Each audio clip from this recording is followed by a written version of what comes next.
መሐሌት ወደ ማዕከላችን ስትገባ በአእምሮ ህመም ምክንያት ጎዳና ላይ የነበረች ልጅ ናት። ከቤት ትቶን ወጣ። ዕቃ እየሸጥን ልጆቹን ማብላት ጀመርን። ምናበላው ምናጠጣው የለም። እየሸጥን ስናበላ ስትጨነቅ ስትረበሽ ውስጧ ሲጨነቅ ምን ሲል መጨረሻ ላይ የነበርንበት ቤት በጣም ትልቅ ውድ ቤት ስለነበር መክፈል ሲያቅተን ወደ ሌላ ቤት ዕቃዎቹን ሸጠን ይዘን ገባን። መሐሌትም ጎዳና ወጣች፣ እኔም ጎዳና ወጣው። ይናፍቁኛል፣ አስባቸዋለሁ፣ ይረብሸኛል። ልጆቼን ወዳቸው ነበር። 5 ዓመት ያህል አሳድጋቸዋለሁ። ትልቁ 5 ዓመት ሲሆነው ትንሿ 2 ዓመት ነበረ። ሲወስዳቸው በዛ እድሜ ነው የወሰዳቸው። ከዛ በኋላ ለ8 ዓመት ተለያይተን እግዚአብሔር ፍቃዱ ሆኖ መጥተው አይተውኛል። መጀመሪያ ያየኋት ደንግጫለሁ። ጤነኛ ሆና ነበር የማየት የፈለኩት። ጤነኛ ነች አሁንም፣ ግን አላ የነበራት ውበት እንዲመለስ ነው ወዲያው ነው ያሰብኩት። ሁለተኛ ጎዳና ላይ አለማግኘቴ አለመሞቷ እኔ በጣም ደስተኛ ነኝ። ቪዲዮውን አይቼዋለሁ። መጀመሪያ ሲያገኟት የነበረችበት ሁኔታ በጣም ከባድ ነበረ እና ያኔ ከዛ ቦታ ባያነሳት ኑሮ አሁን በህይወት ያገኛታለሁ ብዬ አላስብም። በጣም መንገድ ዳር ላይ እንደ ድንጋይ እንደ ትራስ እንትን ብላ ተኝታ ነው ያገኛትና በጣም ነው የከበደኝ መጀመሪያ ሳየው። እሷ እንደዛ ሆና ለአባታችን መስጠቷ ራሱ በጣም ትልቅ ነገር ነውና እኛም እሷም በህይወት አንገኝም ነበረ። ግን እሷ ፈጣሪ ደረሰላትና መቄዶንያ ያነሳት እና በጣም ደስ ብሎኛል። ያኔ ባይደርስላት ኑሮ አሁን እዚህ ላይ እናገኛትም ነበር። የመቄዶንያ ያህል ፍቅር ከባድ ነው። በእርግጥ ግን እንኳን እሷ እኛም ተምረንበታል የሰውን ፍቅርና ሰው ፍቅር ምን እንደሆነ። መቄዶንያ በጣም የኔን እናት ብቻ ሳይሆን እንዲሁ በአካባቢ አሁን ብዙ ጊዜ መጥቻለሁ እዚህና 3ኛ 4ኛ ጊዜ ነው አሁን እዚህ ስመጣና በጣም መቄዶንያ ትልቅ ስራ ነው እየሰራ ያለው ለሀገር እንደ ሀገር በጣም ትልቅ ስራ ነው። መቄዶንያ ትልቅ ባለውለታዬ ነው ማለት እንደዚህ አመሰግናለሁ ብዬ አይደለም የምገልጸው፣ በተግባር ነው መግለጽ የምፈልገው። ስሜ መሐሌት ታምሩ ገብረወልድ፣ ተወልጄ ያደግኩት ፊትወራ አካባቢ። በኋላ ለአቅመ አዳም ስደርስ ከ9ኛ ክፍል አቋርጬ አረብ ሀገር ሄድኩ። ስሰራ ቆይቼ 5 ዓመት ቆይቼ እንደገና ተመልሼ ወደ ሀገሬ መጥቻለሁ። እናት አባቴ በህይወት አልጠበቁኝም። ከእህቴ ጋር ትንሽ ተቀምጬ 92 ዓመተ ምህረት ትዳር ይዤ ለ5 ዓመት በትዳር ዓለም ከቆየም በኋላ 2 ልጆች አፍርቼ አንድ ወንድና አንድ ሴት ሳሳድግ ቆይቼ ተነስቶ ጠፋ። በኋላ ቤት ትልቅ ቤት ነበር፣ መለስተኛ ቤት መከራየት እቃውን ሽጬ ያለኝን ብር ስጠቀምበት ቆይቼ 5 ወር ተቀመጥን። አስቤዛ ይቆርጥ ነበር። በኋላ እኔም ጤናዬን እያጣሁ ስለሆነ ሲያየኝ ጥሩ እንዳልሆንኩ ገምቶ ትጎጃለሽ እኔ ለያዛቸዋለኝ እሺ ብዬ ሰጠሁ። ልጆቼ በጥሩ ሁኔታ እንዲያድጉ የተሻለ ነገር አይተው እንዲኖሩ ትምህርታቸውን እንዲማሩ እሱ ጋር እንዲሆኑ ፈቀድኩ። በዛ ምክንያት ልንለያይ ችለናል። የልጅነት ህይወት ታሪካችን እኔና መሐሌት ያደግነው በአንድ ቤት ውስጥ ነው። ለቤቱ የመጨረሻ ትንሽ ልጅ ስለነበርኩ ብዙም የእናቴንም የአባቴንም ፍቅር የእህቶቼንም ፍቅር ያው በጊዜ ስለሞቱብን ብዙም አላውቀውም፣ ብዙም አልረዳውም ነበረ። ግን ያው ጥሩ እህት እንደነበረች ታስጠናኝ ታስተምረኝ እንደነበር ልጆኛ አስታውሳለሁ። እኔ ብዙም አላቃትም። ድሮ ሲባል የሰማሁት በ3 ዓመቴ እንደተጣሉና ምን እንደደረሰባት ምናምን አላቅም ነበረ። በምን ይጣሉ እንዴት እንደነበረ አላቅም። ትንሽ ታላቅ ወንድሜ ነበረ። ያደግኩት ከአባቴ ጋር ነው። እስከ 6 ዓመቴ ብቻውን ያሳደገን በሰራተኛ ነበር ያደግነው እና እስከዛው ምንም ብዙም ማስታወሳቸው ነገሮች የሉም። ዝም ያልኩኝ ነበርኩኝ፣ ብዙም አላወራም ምናምን እና ከዛ በኋላ ካገባ በኋላ ልጆች መጣ፣ በቃ እሱም ወለደ ምናምን። እሱንም የመጠየቅ ድፍረቱ አልነበረኝም። ሀሳቤ ነበረ እናቴ የት ናት ብዬ የመጠየቅ ሀሳብ በጣም ብዙ ነበረኝ። ግን እሱንም ጠይቄው አላቅም ደፍሬ። ያው ስለሷም ብዙም ነገር አልሰማም ነበረ። ታላቅ ወንድሜ ትንሽ ያስታውሳታል። እሱ ጥሩ እናት ነበረች ምናምን እያለ ይነግረኛል እንጂ ብዙም ማስታወሳቸው ነገሮች አልነበሩም። ከማህሌት ጋር ከተለያየን ትዝ የሚለኝ ከድሮ ታሪኮቻችን እሷ የምታሳድገኝ አስተዳደግ፣ ፋዘር የሚንከባከበኝ እንክብካቤ ምናምን ትዝ ይለኛል። ብዙም ባይሆንም ጥሩ ህይወት እንደነበረን እና ደግሞ አሪፍ ትምህርት ቤት እንደገባው ምናምን ትዝ የሚለኝ ታሪኮች ነበሩ።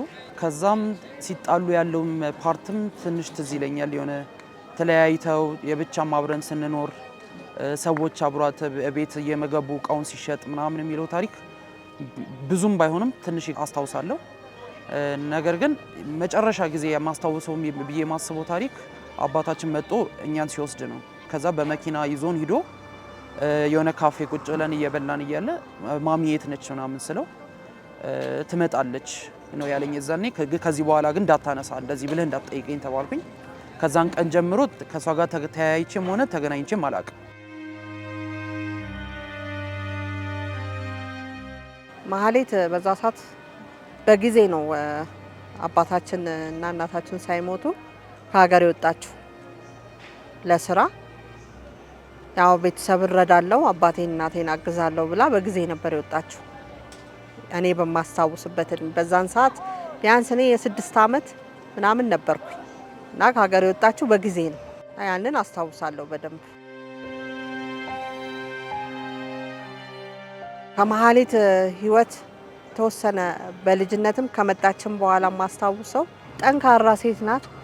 የዋህ ቶሎ መሸነፍ አትወድም፣ ውሸትም አትወድም። ሀቅን ይዛ መጓዝ ትፈልግ ነበረ። በሰዓቱ የወንድ ስራ የሴት ስራ አትልም። ጀግና ሴት ነበረች። በስራ ታምናለች፣ ሃይማኖቷን ትወዳለች፣ ትዳሯን የምትወድ ልጆቿን፣ ቤቷን የምትወድ ጀግና ሴት ናት።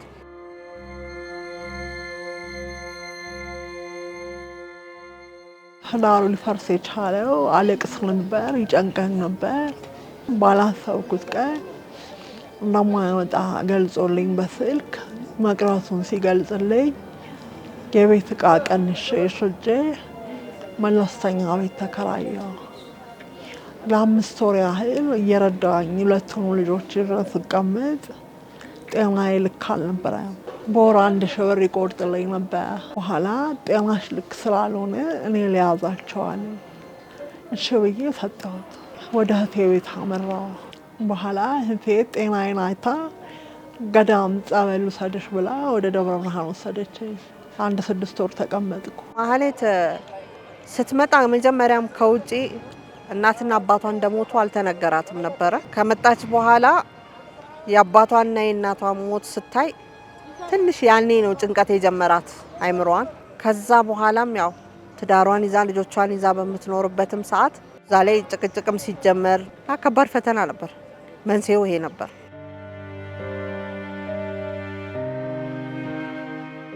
በዛ ሰዓት ከማህሌት ጋር አብሬያት የምኖረው ልጆቿን እስከተወሰነ ጊዜ ያያዝኩት እኔ ነበርኩኝ።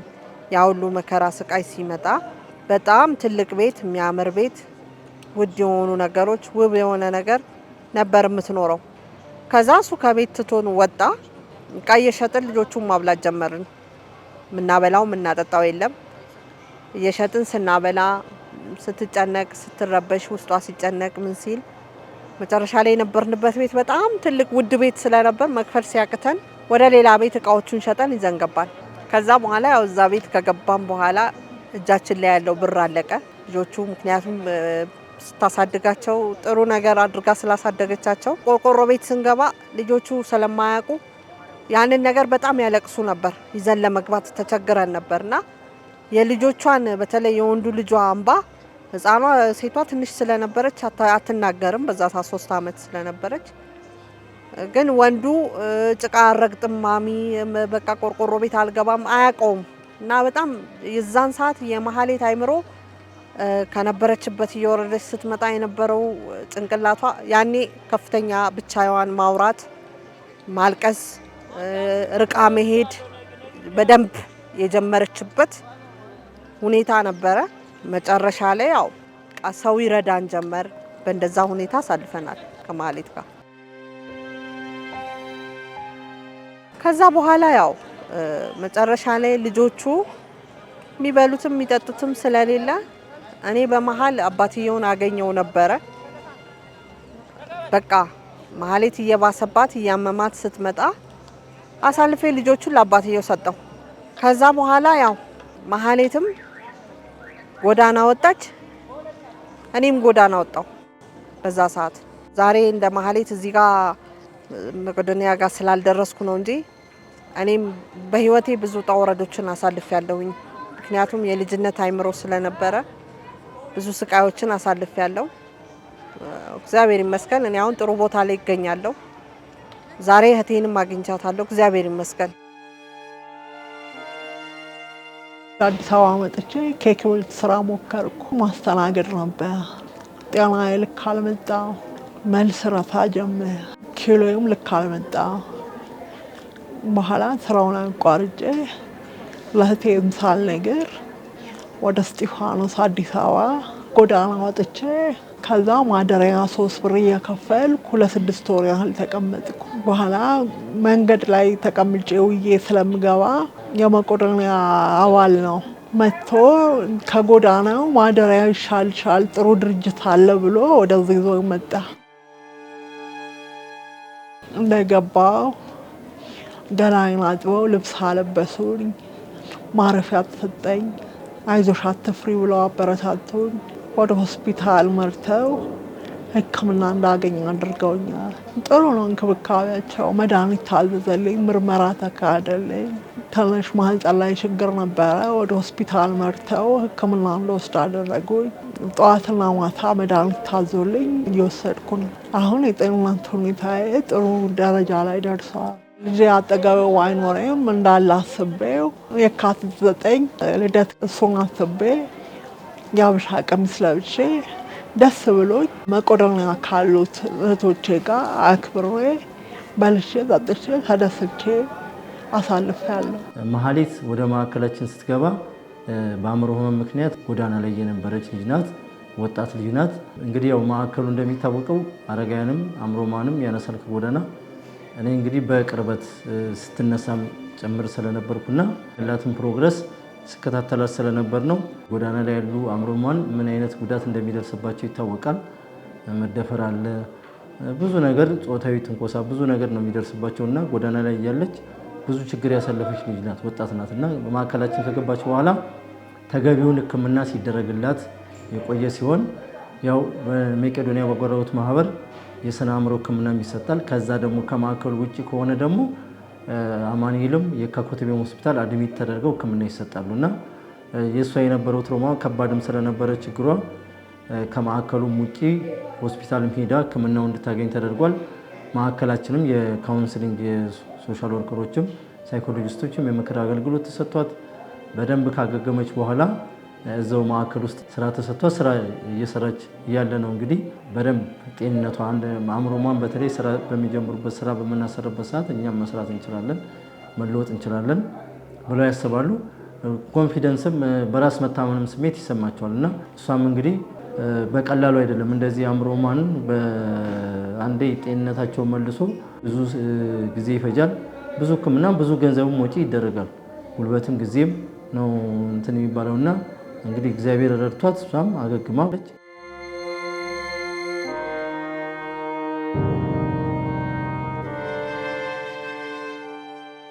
መጀመሪያ ቀን ያወቅኩት ከትንሽ ዓመት በፊት ነው እና ወንድሜ ነበር መጀመሪያ የሰማው። እሱ ሰምቶ ሲነግረኝ አላመንኩም። እኔ የጠበቅኩት በቃ ያግብታ ወይ የሆነ ቦታ ሌላ ሀገር ነው ያለችው እንዲባል ነው እንጂ እንደዚህ አይነት ቦታ ትሆናለች ብዬ አልጠበቅኩም ነበር እና እንደዛ ሲለኝ በቃ ለማመንም አልፈለኩም። በቃ የሆነ ሰምቼ እንዳልሰማው ነው ያሳለፍኩት። ተስፋ ነበረኝ ምናምን እና መጀመሪያ በስልክ ሲሰማ እውነት እንደሆነ ይሄ ምናምን በጣም ነው ያዘንኩት። ማለት በቃ ታማ እዚህ እንደገባችና ጥሩ ሁኔታ ላይ እንዳልሆነች ነበር ጭንቅላቴን እንትን ያልኩት ያሳመንኩት ምናምን እና በጣም ደንግጬ ነበር እስከማያት ድረስ በጣም ፈርቼ ነበር። ሳያት ግን ደህና ናት። ያው እግዚአብሔር ይመስገን። መቄዶንያ በጣም ነው የምናመሰግነው። በቃ እዚህ ባትሆን ኖሮ ምን እንደምትሆን በጣም ከባድ ሁኔታ ላይ ነበር የምትሆነው። በህይወትም አናገኛትም ነበር እና በጣም ነው ደስ ያለኝ መጀመሪያ ቀን ያየዋት ቀን። ስሜንም ታስታውሳለች። ብቻ ሁሉንም ነገር ታስታውሳለች። የሱንም ከታላቅ ወንድሜ የዛሬ ልደቱ ሆኖ ነገ ነበር ያገኘናትና ያንተ ልደት አከበርኩኝ ሀበሻ ቀሚስ ለብሼ አከበርኩኝ ስትለኝ በጣም ነው ደስ ያለኝና ሁሉንም ነገር ታስታውሳለች። በእንደዚህ አይነት ሁኔታ አልነበረም የጠበቅኳት። አሁን እሷንም አገኘው ከሷን ብቻ አይደለም ያገኘሁት የሷንም ቤተሰብ ነው እና ቤተሰቦቿ እንደ ቤተሰቤ ነው የሆኑልኝ እና በጣም ደስ ብሎኛል እነሱን ስላገኘኋቸው። እናቴንም ማወቅ ፈልግ ነበር። በቃ እሱን ስጠይቀው ነበረ አደኩኝ በ13 ዓመቴ ምናምን ስጠይቀው ቆይ አሁን ጊዜው አይደለም ከተመረክ በኋላ ይደርሳል ትምህርት ጨርስ ስራ ያዝ ከዛ አስተዋውቃለሁ ይለኝ ነበር። እኔ ግን በውስጤ ቶሎ ማግኘት እንዳለብኝ ስለሚሰማኝ ሰዎችን ማናገር ጀመርኩኝ። ታላቅ ወንድም አለኝ የብቻ የወለደው ድሮ ህፃን እያለ ተጋብቶ ነበረ። እሱ ታላቅ ወንድሜ እንደ አባት ነው ማለት እሱም አሳድጎኛል አባቴም አሳድጎኛል። ብዙ ሰዎች አሉ አካባቢ። ወንድሜን ጠየቅኩት በቃ እናቴን እንዳገኝ እርዳኝ ነገር አልኩት። ከዛ ያጎቴን ስልክ ሰጠኝ። ኩዌት ነበር የሚኖረው። እኔም ማላቅም አጎት እንዳለኝ ለራሱ የዛኔ ነው ያወቅኩት። ከዛ ከሱ ጋር ማውራት ጀመርን። ሰዎች ማፈላለግ ጀመረ። የት እንዳለች ለማወቅ ሲጥር ነበር እዛው ኩዌት ሆኖ እኔ እዚህ እንኳን ሁኜ አማራጭ ስላጣው ማለት ነው። ከዛ ከኩዌት ሰው አገኘና መቄዶንያ እንደገባች መረጃ ሲያቅ እኔና ጓደኛዬ ሆነን መጣል ቀጥታ እናቴ ፎቶ ይሄ ነው አሁን ምን ላይ እንደሆነች አላቅም እርዱኝ ብቻ ነው ያልኩት። አሳዩኝ ምናምን ስል የዛኔ እኔ ስለማላቃት ተሰማኝ። በቃ ማለት ባያት ለራሱ አላቃትም እናቴ የትኛው እንደሆነች ስለማላቅ የዛኔ ዝም ብዬ ጎብኝቼ ወጣሁ። 2 ቀን 3 ቀን አልቅሻለሁ። እናቱን ማያቅ ልጅ እንዴት ይኖራል ምናምን በሚል ማለት ነው። ይሄ ሁሉ ሲፈጠር እህቴን አልነገርኳትም ማወቅ የለባትም ብዬ ነው። ቢያንስ የሆነ መስመር አስይዤ እህቴ እናትሽን ያው አግኝቻታለሁ አብረን እንተዋወቃት ከዚህ በኋላ መንገድ አናጣም በሚል ነበር የጠራዋት። ከዛ አጎቴ እሱም ችግር ነበረበት ማለት የእህቶቹ ስልክ የለውም አክስቶች እንዳሉኝም ምናምን ብዙ ዘመድ እንዳለኝ በእናቴ በኩል ቀስ በቀስ መምጣት ሲጀምር ተዋወቅኳቸው። ከዛ እንደምንም ብዬ መቄዶንያ መጣን ተገናኘን። ስታያት ስታለቅስ ነበረ እህቴም እኔ ግን ትንሽ አለቀስኩኝና የሆነ ያስኩት። ከዛ ስንሄድ የካቲት 10 ነበር የሄድ ነው። ልደቴ የካቲት 9 ነበር። ከዛ አንድ ደስ የሚለው ነገር ከህመሟ እንዳገገመች ያወቅኩት የልደቴን ቀን ስታስታውስ ነው። አክብሬልሃለሁ ትላንትና ልደትን የሀበሻ ቀሚስ ለብሼ ስትል በቃ የዛኔ አይደና ነች። ውፍረት ከሆነ ሰርታም ስፖርት ሰርታም ዋናም ገብታም ይመለሳል ችግር የለውም ውበቷም ተመልሶ ይመጣል። እኔ በህይወት እስካለው ድረስ ስራ ፈልጌም ቢሆን እሷን ወደ ነበረችበት መመለስ ፍላጎት አለኝ። እሱን አደርገዋለሁ። ጊዜ ነው የሚፈታው ብዬ ነው ማስበው። በአባቴ በኩልም ከእናቴ ጋር እንዲታረቅ ብቻ ነው የኔ ዓላማ። አስተምሮኛል አስመርቆኛል እና በጣም ትልቅ ውለታ እንደዋለልኝ አውቃለሁ። የእሱም ልጆችም ቢሆኑም ወንድሞቼ ናቸው እህቶቼ ናቸው። ለነሱም እኔ አርአያ መሆን ነው የምፈልገው። እሱንም ሳላሳካ መሞትም አልፈልግም።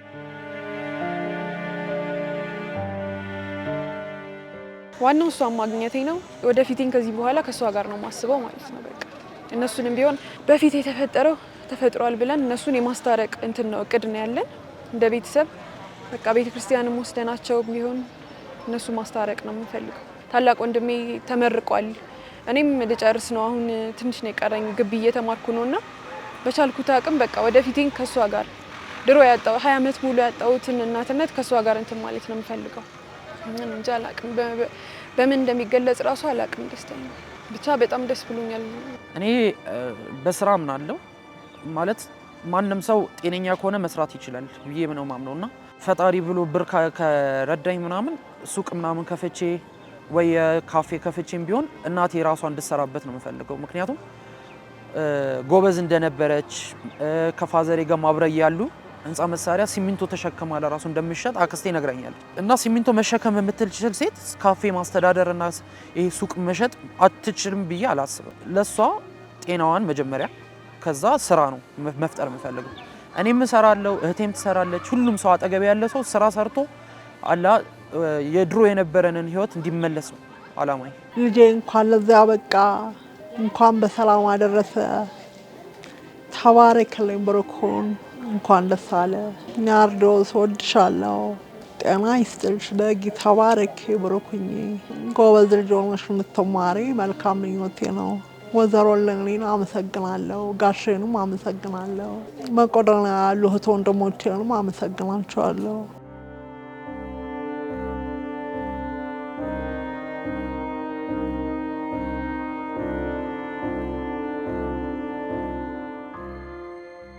መቄዶንያ የሁሉ አዛውንት የሁሉ በሽተኛን ይዞ በየቀኑ ተከታትሎ ማኖር ማለት ከባድ ነገር ነው ለኔ እና የሆነ እኔ እንጃ ይገርመኛል እንዴት እንደሚደረግ ለራሱ ነገሮቹ ፍቅርም ደሞም አለ እያያቸው ነው መጣው ሰላም ሲሉ ሲያወሩ ያሳለፉት ነገሮች መጥፎ እንደነበርና እዚህ ደስ እንደሚላቸው ያስታውቃል እና መቄዶንያ ይሄን ማድረጉ እኔ ከመጠን በላይ ደስታ እንዲሰማኝ አድርጎኛል። ለእናቴ ያደረገው መስዋዕትነት በጣም ትልቅ ነው። ደስተኛ ነኝ መቄዶንያ ላይ ያደረገልኝ ነገር። መቄዶንያ በጣም የኔን እናት ብቻ ሳይሆን እንዲሁ በአካባቢ አሁን ብዙ ጊዜ መጥቻለሁ እዚህና 3ኛ 4ኛ ጊዜ ነው አሁን እዚህ ስመጣና በጣም መቄዶንያ ትልቅ ስራ ነው እየሰራ ያለው ለሀገር እንደ ሀገር በጣም ትልቅ ስራ ነው። እውነት እነዚህን ሁሉ ሰዎች እንደዚህ ማብላት መቻሉን ቤት እንኳን አየዋለሁ 1 4 5 ሰው ሆኖ ማብላት በጣም ከባድ ነው። እንግዳ ሲመጣ እንዴት እንደምንሆን አውቀዋለሁና በጣም ትልቅ ስራ ነው እየሰራ ያለው። በሰው እጅ ሳይሆን በፈጣሪ እጅ ያለ ድርጅት ነውና በጣም ማመስገን እፈልጋለሁ። ወደፊትም ቢሆን የተለያየ ፕሮግራም በሚኖረን ጊዜ ከዚህ ውጪ ማረገውም አይመስለኝም። በቃ ቃል ምገባው እሱ ነው። የትኛውም ቢሆን ምንም አይነት ፕሮግራም ቢሆን እዚሁ ነው ማረገው። በቃ መቼም ማልረሳው አይነት ውለታ ነው ያለልኝ እና በጣም ነው ማመሰግነው ቢኒያም እና ከነ ባለቤቱ ሁለቱንም ማመስገን እፈልጋለሁ። በጣም የመቄዶንያ ውለታ እኔ ተናግሬውም ማውራትም አልችልም አቅሙም የለኝም። ግን መልአኩ ቅዱስ ሚካኤል የበለጠ እንዲረዳው ለባለቤቱ ለወይዘሮ ለኔ ለአቶ ቢኒያም እግዚአብሔር አምላክ ብድራችሁን እንዲከፍላችሁ ውለታውን እሱ እንዲከፍላችሁ እኔም ደግሞ የተሰጠኝን የእህቴን ውለታ የበለጠ ደህና ሆና መተን ለማመስገን የበለጠ ደግሞ እኛም እህቴም የበለጠ እንደሷ የሆኑትን ለመርዳት እግዚአብሔር እንዲያበቃን የተሻለ ነገር ለማድረግ ሰው ምን እንደሆነ የእግዚአብሔር እጅ ቤት ምን እንደሆነ እንዲያየውበት ቤት ነው መቄዶንያ እና እግዚአብሔር አምላክ ውለታውን ይክፈላችሁ። ዛሬ ይሄ ድርጅት ባይረዳት ባያግዛት ሁላችንም እዚህ ጋር መተን እህታችን ብለን ማውራት አንችልም ነበር። ስለዚህ እግዚአብሔር በረዳኝ ባቅሜ ከዚህ በኋላ ሁለተኛው ቤቴ አርጌ ባለኝ አቅም ባለኝ ነገር በሷ ስም ቃል ገባለሁ በእህቴ ስም ሀገሩን ሰላም እንዲያደርግልን መታው እንዲያውን ለመቄዶንያ ያላቸውን እርዳታ እንዲለግሱ መልካም ምኞቴ ነው። መቄዶንያ በጎ አድራጎት ማህበር እንደምናውቀው ከ9000 በላይ አእምሮ ህሙማንና አረጋውያኖች ይዞ ነው የሚገኘው። ይሄንን ስራ ሲሰራ እንግዲህ ሌላ ምንም በጀት ኖሮት አይደለም። የኢትዮጵያን ህዝብ በሀገርም በውጭም ያላችሁ ኢትዮጵያ ህዝቦች እናንተን ወገን በማድረግ የእናንተን ድጋፍ በመጠየቅና አሁን ላለበት ደረጃም ራሱ የእናንተ ድጋፍና የእናንተ በገንዘብም በእውቀትም በሞራልም በመታረጉት በሙያም በመታረጉት ድጋፍ ነው እዚህ ተቋሙ የደረሰውና አሁንም የእናንተ ድጋፍ ክትትል ስለሚያስፈልገን አሁንም ማዕከሉ የእናንተን እርዳታ ይጠይቃል። በውጭም ያላችሁ በሀገር ውስጥም ያላችሁ ኢትዮጵያውያን እየሰራን ያለነው ስራ መታችሁ እንድታዩ ነው እንድትጎበኙ በመትመጡበት ከሀገር ቤትም ከውጭ የምትመጡ መታችሁ በመጀመሪያ መጎብኘት ነው። በቃ ማዕከሉን በውጭ ያለው እይታና በውስጥ ያለው ይለያያል።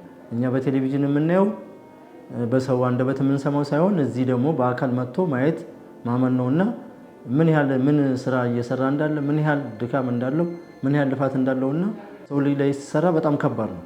ሌሎች ብዙ አይነት ተቋማት ይኖራሉ፣ ግን ሰው ላይ የምንሰራው ስራ ከባድ ነው። አእምሮ መንከባከብ፣ አረጋውያን መያዝ ይሄ በጣም ከባድ ነው። አንድ ሰው እንኳን በቤተሰቡ ሲኖር ለመንከባከብ ለመያዝ ያለው ወጪ ከባድ ነው። ሕክምና አለ፣ ዳይፐር አለ፣ የምግብ ወጪ አለ እና ብዙ አይነት እንትኖች ናቸው ያሉትና ይሄንንም አሁን ደግሞ ክረምትም እንደመሆኑ ብዙ ሰው እያነሳን ነው ያለነው።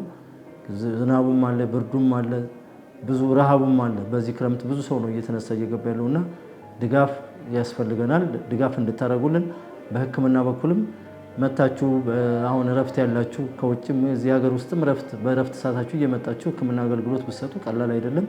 በሙያ ድጋፍ እንድታደርጉልን ከዛ ውጭ በሪሶርስም መድኃኒትም እናንተ ጋር 6 ወር 7 ወር የቀራቸው መድኃኒቶች እኛ መጠቀም የምንችላቸው መድኃኒቶች እነሱንም ድጋፍ ብታደርጉልን አንድ ትልቅ ስጦታ ነው። ይሄንንም እና ክረምትም ያው በጎ ፍቃድ የሚበረታታበት ወቅትም ስለሆነ ሁሉም ሰው እየመጣ በግሩፕም በኢንዲቪጁዋልም እየመጣችሁ ሕክምና እንድታደርጉ ከዛ ውጭ ደግሞ ሆስፒታላችን ቶሎ ተጠናክሮ ስራ እንድንጀምር ሆስፒታሉ ፊኒሺንግ ስራ እየተሰራ ነው ያለው።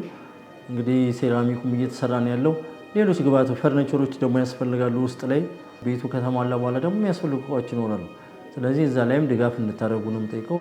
እንኳን ለዚህ ያደረሰሽ፣ እንኳን ለዚህ ያደረሰሽ፣ እንኳን ልጆችሽ በሰላም ያመጣለሽ፣ እንኳን በሰላም አገናኘሽ።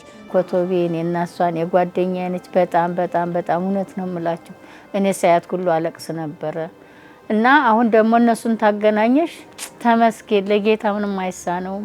ቢንያም ይኑርልን። ቢንያም እያለ ነው ለዚህ ሁሉ የበቃ ነው። የማያልቅበት ንጉስ እሱ ደግሞ መጨረሻውን ያሳምርላችሁ።